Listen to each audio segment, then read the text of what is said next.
오늘은 영계와 육계가 합쳐진 나라 천년왕국에서 왕이 될 자들은 어떤 자들일지 묵상을 나눠보는 시간을 갖겠습니다. 그 중에서 왕이 된다는 것은 그만큼의 큰 자로서의 자격이 된다는 것일 것입니다. 그렇기에 세상의 삶을 통해 천년왕국의 왕이 될 자격이 있는지 입증하는 삶을 살아야 한다는 것입니다. 그들은 성령님의 인도하심으로 결실한 자들이며 성경은 그러한 왕족들이 되기 위하여 침노하여 이기는 자이어야 한다고 합니다. 이기는 자란 예수님이 온전하듯 온전한 자들이라는 것이며, 온전한 자란 입에 흠이 없고 거짓이 없는 자들이며, 천국에서 가장 큰 자가 되기 위해서는 이 세상에서는 지극히 작은 자보다 더 작은 자로서 가장 낮은 위치에서 섬기는 자가 되어야 하는 자들입니다. 예수님은 율법을 완성하기 위하여 이 땅에 오셨고, 우리 또한 율법을 완성하여 온전하게 되라고 성령을 주셨습니다. 복음은 율법을 폐하는 것이 아니라 완전하게 하십니다. 천지가 없어지기 전에는 율법의 1.1획도 결코 없어지지 아니하고 다 이루리라 하셨습니다. 계명 중 지극히 작은 것 하나라도 버리지 말 것이며 이를 행하며 가르치는 자가 되어야 합니다. 예수님은 탐심의 제대한 율법을 십자가의 죽으심으로 율법의 요구를 다 이루었습니다. 예수님을 믿는 우리도 그러한 육신을 예수님과 함께 십자가에 못 박고 성령으로 다시 태어났기에 그 영으로 주님과 함께 살게 되어 우리가 할 수 없는 육신의 소욕을 복음이라는 성령의 사랑의 생명의 법 속에서 이룰 수 있게 되었습니다. 죄에는 마음의 죄가 있고 입술에서 나오는 죄가 있고 행동의 죄가 있습니다. 율법은 행동을 강조하였다면 복음은 그 행동이 나오는 깊은 마음의 영역의 죄인 근본을 고쳐야 함을 강조하였습니다. 율법은 살인하면 심판을 받는다고 하였는데 복음은 마음으로도 미워하는 것, 노하는 것, 화내는 것도 심판을 받고 미련한 놈이라고 하는 자는 지옥에 떨어진다고 합니다. 어떠한 경우든 형제와의 화목은 필수입니다. 율법은 간음하지 말라고 하셨는데 복음은 마음으로 음욕을 품으면 이미 간음한 것이라고 하십니다. 눈이든 손이든 실족하게 하거든 잘라버리는 것이 차라리 낫다고 하십니다. 율법은 이혼에 대하여 이혼을 하려면 이혼 증서를 주고 이혼하라 하였는데 복음은 음행한 이유 없이 아내를 보내면 그로 간음하게 하는 것이며 또 누구든지 버림받은 여자에게 장가드는 자도 간음한 것이라고 하십니다.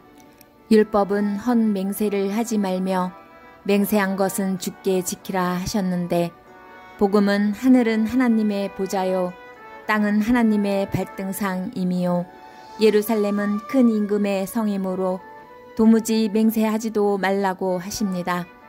우리는 우리 머리에 한 터럭도 희고 검게 할 수 없기 때문입니다. 율법은 내 이웃을 사랑하고 내 원수를 미워하라 하였는데 복음은 너의 원수를 사랑하며 너희를 박해하는 자를 위하여 기도하라고 하십니다. 하나님은 그 해를 악인과 선인에게 비추시며 비를 의로운 자와 불의한 자에게 내려주시듯 아버지의 온전하심과 같이 온전하라 하십니다. 이처럼 복음이 율법보다 한 차원 높은 것은 율법으로는 죄를 깨우칠 뿐이며 죄를 소멸할 수 없기 때문인 것입니다. 우리가 왜 악한 자를 대적하지 말아야 할까요? 하나님께서는 악한 자들을 때에 적당히 쓰시고자 필요에 의해서 만드셨습니다. 우리가 악인을 만나면 환난이 오지만 환난을 통해 인내를 배우며 인내가 커지면 연단이 되어 강한 정신력이 생기고 그로 인해 생명력이 커지게 되어 구원이라는 소망을 이뤄내게 되기에 악인은 하나님의 자녀들을 훈련시키는 도구로서 연단과 시험을 위한 이 세상에서는 그들의 역할이 중요하기 때문일 것입니다. 선택받은 우리들의 관점에서는 그저 선택을 받지 못한 한없이 가여운 지옥불에 태워질 불쌍한 존재들일 뿐입니다. 하나님께서는 그분의 자녀들과 백성들을 훈련시키기 위한 막대기로 쓰시는 것이기에 그들을 대적한다는 것은 창조 질서를 세우고자 세우신 하나님의 구속사역을 방해하는 것으로서 하나님을 대적하는 것이 된다는 것입니다.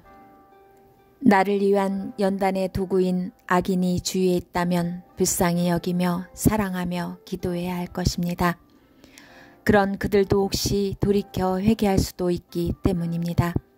죄는 미워하되 사람은 미워할 수 없으니 그들의 죄는 철저히 미워하고 타협하거나 용납하지는 말되 죄로 인한 심판이 얼마나 무서운 것이고 잘못된 것인지 지혜롭게 깨우쳐주고 옳게 이끌어 주어야 할 것입니다. 그 과정 속에서 많은 희생과 인내가 또한 요구될 것입니다. 사실 미련한 자들, 게으른 자들, 악한 자들을 멀리하는 것이 지혜입니다. 그들로 인해 피해를 보게 되고 해를 당할 수 있기 때문입니다. 그러나 그러한 자들을 이끌어서 바른 길로 인도할 수 있는 능력이야말로 이보다 더 큰 은혜는 없을 것이며 그렇게 될 때 큰 자라 할 수 있을 것입니다. 연약했던 나를, 실수투성이었던 나를, 죄인이었던 나를, 악했던 나를 변화시킬 수 있었던 것이 오직 예수님의 크나큰 은혜와 사랑이었음을 알기에 받은 사랑이 큰 자들은 당연히 받은 그 큰 사랑을 돌려줄 수 있을 것입니다. 모든 악한 자들을 변화시킬 수 있는 것은 오직 진실한 사랑뿐입니다. 이 또한 지혜로운 방법으로 성령님이 이끄시는 대로 하면 될 것입니다.